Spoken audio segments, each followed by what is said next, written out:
Rarest American engines ever built. The Chevrolet ZL1 427 aluminum big block had fewer than 200 ever cast across all crate and car installs. Ford's 427 SOHC Cammer was outlawed by NASCAR before it could dominate, and the Pontiac Ram Air V existed mostly as parts-only service blocks. But which engine was so rare that only 4-cam prototypes were hand-built? Why did Buick's most legendary performance engine require dealer documentation to prove authenticity? And how did a tunnel port design become rarer than its already exclusive siblings? These are 10 jaw-dropping facts about the rarest American engines that will blow your mind. Number 10. The Chevrolet ZL1 427 aluminum big block. Here's a number that'll stop you cold: fewer than 200.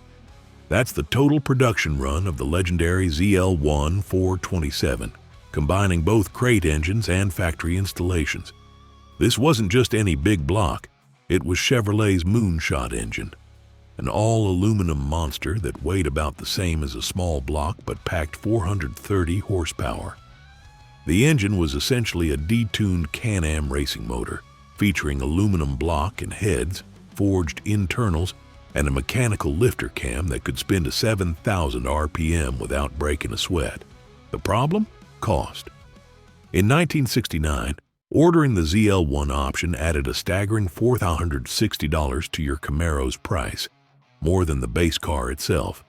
Only 69 Camaros and 2 Corvettes left the factory with this engine. The rest went out as crate motors to racers who could afford them.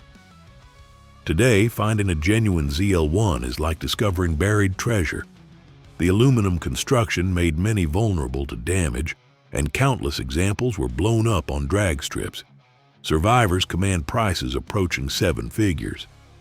What makes it even more exclusive is the documentation. Without the original paperwork or engine stamps, proving authenticity is nearly impossible. The ZL1 wasn't just rare. It was Chevrolet's most exotic production engine ever offered to the public. Each one was hand-assembled at the Tonawanda engine plant, with tolerances tighter than typical production engines. The aluminum block featured 4-bolt mains, priority main oiling, and special machining that allowed for massive bore sizes. These engines were so special that Chevrolet lost money on every single one sold, viewing them more as rolling advertisements for their engineering prowess than profit centers. Number 9. The Ford 427 SOHC Cammer. Ford built the Cammer to destroy Chrysler's Hemi in NASCAR, but it never got the chance. This single overhead cam monster was so advanced and so powerful that NASCAR banned it before it could turn a competitive lap. The result? Only a few hundred were ever produced, mostly sold as over-the-counter racing engines. The Cammer was an engineering marvel. Ford took their existing 427 FE block and topped it with massive heads featuring chain-driven overhead cams. The valve train was jewel-like in its precision, with the cams operating directly on the valves through finger followers. Output was a conservative 616 horsepower with a single 4-barrel, but with dual quads, it made 657 horsepower. Insane numbers for 1965. The engine's physical size was its most striking feature. The heads were so tall that the Cammer wouldn't fit under most hoods. The timing chains alone added significant height and width. NASCAR took one look at this beast and immediately changed the rules, effectively outlawing it before Ford could homologate the design. Without NASCAR glory to drive sales, the Cammer became an orphan. Ford sold them to drag racers and marine enthusiasts, but production ceased quickly. The tooling was expensive, the engines were complex to build, and without a sanctioning body to race in, there was no point continuing. Today, complete Cammers are unicorn rare. Many were destroyed in competition, others were parted out when replacement pieces became unavailable. The few survivors are museum pieces, valued not just for their rarity, but for representing Ford's most ambitious racing engine that never got to race. Finding one with documentation is the holy grail of Ford performance collecting. Number 8. the Chevrolet Z11 427W engine. In 1963, Chevrolet built approximately 50 to 60 of these exotic drag race-only engines, marking the end of the W Series bloodline. The Z11 was the ultimate evolution of the 409, bored and stroked to 427 cubic inches and stuffed with every trick Chevrolet knew. This wasn't available at your local dealer. It was a backdoor special for professional racers only. The Z11 package included an aluminum front end, special frame modifications, and deleted sound deadening to save weight. But the engine was the star. Aluminum heads, special pistons, radical solid lifter cam, and dual quad induction.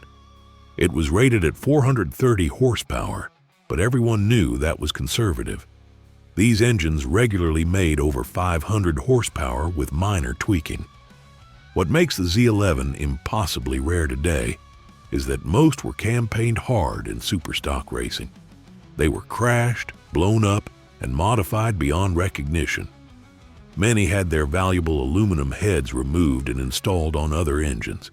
Complete numbers-matching Z11 engines are so rare that when one surfaces, it makes headlines in the collector car world. The mystique is amplified by the engine's competition history. Drivers like Hayden Proffitt and Dave Strickler made these engines legendary on drag strips across America. Each victory added to the lore, but also meant more wear, more modifications, more chances for originality to be lost. Finding an unmolested Z11 today is like finding a warrior's sword that never saw battle. Theoretically possible, but astronomically unlikely. Number 7. The Pontiac Ram Air V. Pontiac built these tunnel port monsters in 303, 366, and 400 cubic inch displacements, but calling them production engines stretches the definition. Most existed as service parts or short blocks, with complete factory-built engines numbering in the dozens at most. The Ram Air V was Pontiac's nuclear option for drag racing, featuring revolutionary tunnel port heads that moved the intake ports to the sides of the engine. This radical design allowed for straighter port flow and massive valves, but it also made the engine incompatible with any existing intake manifold or exhaust system. Pontiac developed special components, but few were ever produced. The engineering was race-proven. Ram Air V engines dominated superstock drag racing when they appeared, but the cost and complexity killed any chance of regular production. Dealers couldn't service them, parts were impossibly scarce, and the tunnel port design made them unsuitable for street use anyway. Documentation suggests fewer than 100 complete engines were ever assembled, with most going to sponsored racers or development programs. Today, genuine Ram Air V components are so rare that reproduction parts cost more than complete engines from other manufacturers. The few complete, documented examples that survive are centerpieces of the most elite Pontiac collections. What makes them even more exclusive is the knowledge required to authenticate one. Without deep expertise in Pontiac casting numbers and date codes, distinguishing genuine parts from later reproductions is nearly impossible. Number 6. The Chrysler 426 Hemi A990. Before the street Hemi conquered the world, Chrysler built about 100 aluminum-headed race versions for their 1965 factory drag program. These A990 engines were hand-assembled weapons designed for one purpose: destroying Ford and Chevrolet on Sunday afternoons. Each one was different, tweaked for specific racing applications and driver preferences. The A990 package was extreme even by 1960s standards. Cars received acid-dipped bodies, aluminum front clips, and plexiglass windows. The engines featured aluminum heads with massive valves, radical solid cams, magnesium cross-ram intakes, and experimental pistons. Nothing was sacred if it saved weight or added power. These weren't sold to the public. They went to established racers with proven records. What makes surviving A990 Hemis impossibly rare is their hard life. These engines were rebuilt constantly, modified extensively, and often destroyed in competition. Original aluminum heads cracked, got welded, cracked again. Many were replaced with iron pieces when the street Hemi became available.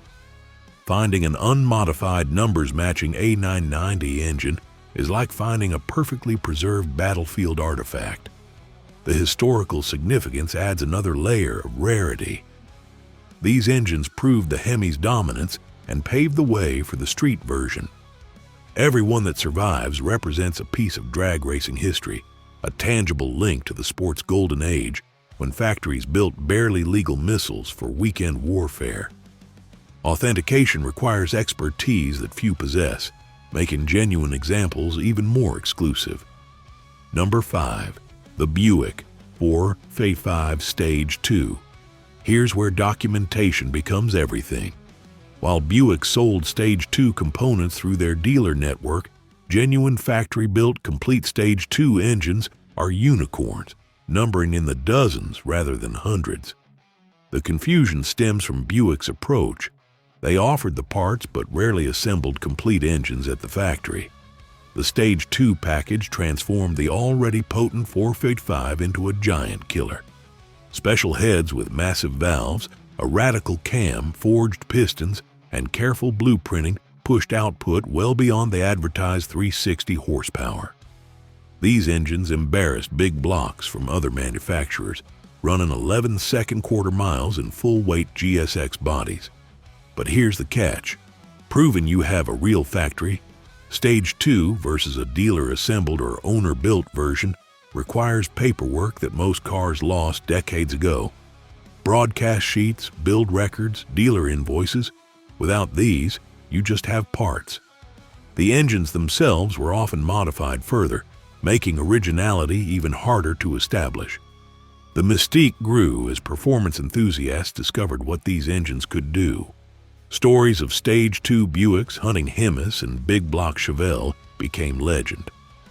But legends don't preserve documentation.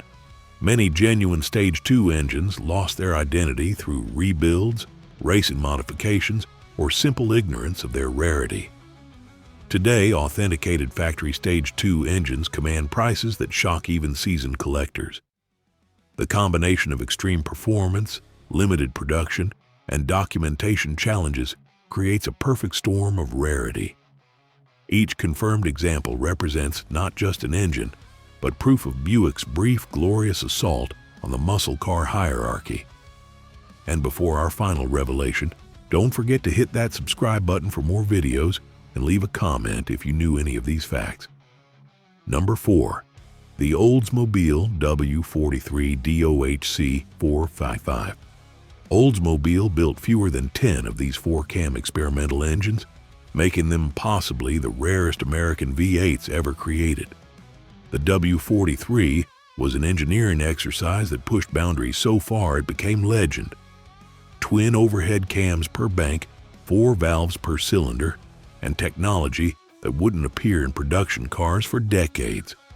The project emerged from Oldsmobile's desire to compete in Can-Am racing, where exotic engines ruled. Engineers started with the traditional 455 block, but that's where convention ended. The heads were pure race technology, twin cams operating 4 valves through finger followers, ports sized for maximum flow, and combustion chambers designed for stratospheric RPM.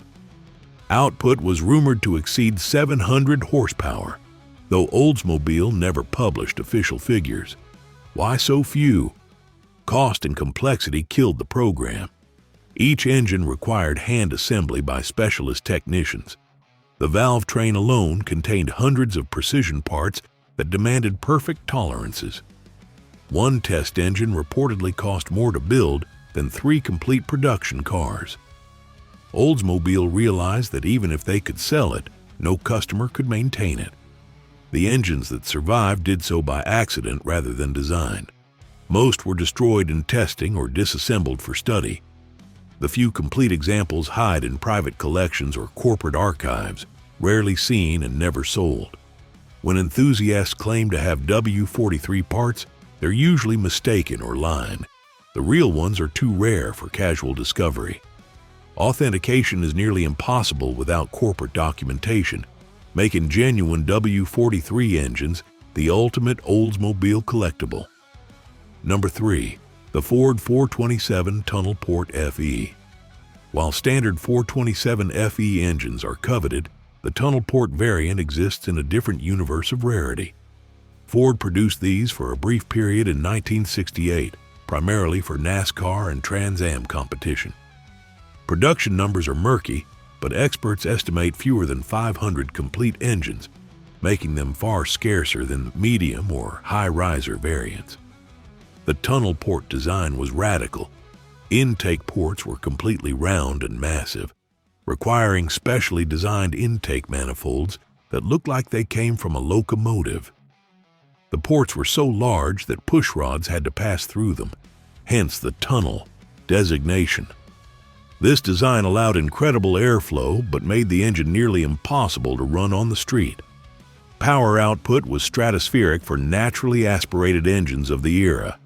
With proper tuning, tunnel ports could exceed 600 horsepower, but they needed to spin above 3,500 RPM just to run cleanly. Below that, they fouled plugs and ran terribly. This race-only nature doomed them to obscurity once their competition days ended. Many tunnel port engines were converted back to standard configuration when parts became scarce. The unique heads and intake were often separated and sold individually, destroying the engine's identity. Today, finding a complete, unmolested tunnel port with matching components is extraordinarily difficult. The engines occupy a strange niche, too rare for most collectors to pursue, too expensive to build as tributes, and too historically significant to modify. Genuine examples surface so rarely that pricing becomes academic. When one does appear, authentication requires expertise that few possess, adding another layer to their exclusivity. Number 2. The Chevrolet Can-Am Aluminum Big Blocks. These weren't engines you could order from Chevrolet. They were hand-built weapons for the most extreme racing series ever conceived. Displacements ranged from 7.0 to 9.0 liters, with production measured in dozens rather than hundreds. Each engine was essentially a prototype, built for specific teams like McLaren and Chaparral, with budgets that defied reason. The Can-Am series had virtually no engine restrictions, leading to an arms race of cubic inches and exotic materials. Chevrolet's response was these all-aluminum monsters featuring technology borrowed from aerospace. Reynolds aluminum blocks, titanium connecting rods, and magnesium accessories were standard. Power outputs reached 800 horsepower naturally aspirated, with some turbocharged variants allegedly exceeding $1,000. What makes these engines impossibly rare is their purpose-built nature. They were never intended for survival. They were built to win races, then be rebuilt or replaced. Many were destroyed in spectacular crashes or engine failures. Others were constantly modified, losing their original specifications. When Can-Am ended, most engines were parted out or disappeared into private collections. The few survivors represent more than just rare engines. They're artifacts from racing's most uninhibited era. Authentication is nightmarish because each engine was unique. Build sheets, when they existed, reflected constant changes. Team mechanics modified them between races, making original specification a meaningless concept. Today, complete Can-Am engines surface so rarely that each discovery makes international news among collectors. Pricing enters telephone number territory, but for the few who can afford them, these engines represent the absolute pinnacle of American racing development. Number 1. The Pontiac Super Duty 421. The 1962-63 lightweight Super Duty engines represent perhaps the most documented yet still impossibly rare American performance engines ever built. Official production shows fewer than 200 complete engines, each one tracked, serialized, and delivered to specific racers or dealers. But here's what makes them truly special. Pontiac kept records of everything, yet many engines still vanished without a trace. The Super Duty program was Pontiac's full factory assault on drag racing. These weren't just engines, but complete systems, special blocks, forged internals, McKellar camshafts, aluminum exhaust manifolds, and dual quad aluminum intakes. Each component was individually selected and matched. Power output approached 500 horsepower in race trim, astronomical for 1962. Pontiac delivered these engines in special wooden crates with detailed documentation, including build sheets, dyno results, and installation instructions. Recipients had to be approved by Pontiac's racing division. You couldn't just walk into a dealer and buy one. You needed credentials, racing history, and connections. The engines often came with factory technicians to ensure proper installation. What happened next explains their rarity. These engines were raced relentlessly, blown up, rebuilt with different parts, and gradually lost their original components. The valuable aluminum parts were often sold separately when racers needed money. Complete numbers matching Super Duty engines with documentation became impossibly scarce. Today's survivors are holy grails of Pontiac performance. Authentication requires matching casting numbers, date codes, and paperwork that many engines lost decades ago. The Pontiac Historic Services documentation that exists makes these engines both easier and harder to verify. Easier because records exist. Harder because anything without perfect documentation is immediately suspect. When genuine examples surface, they command prices that reflect not just rarity, but historical significance as Pontiac's greatest performance achievement.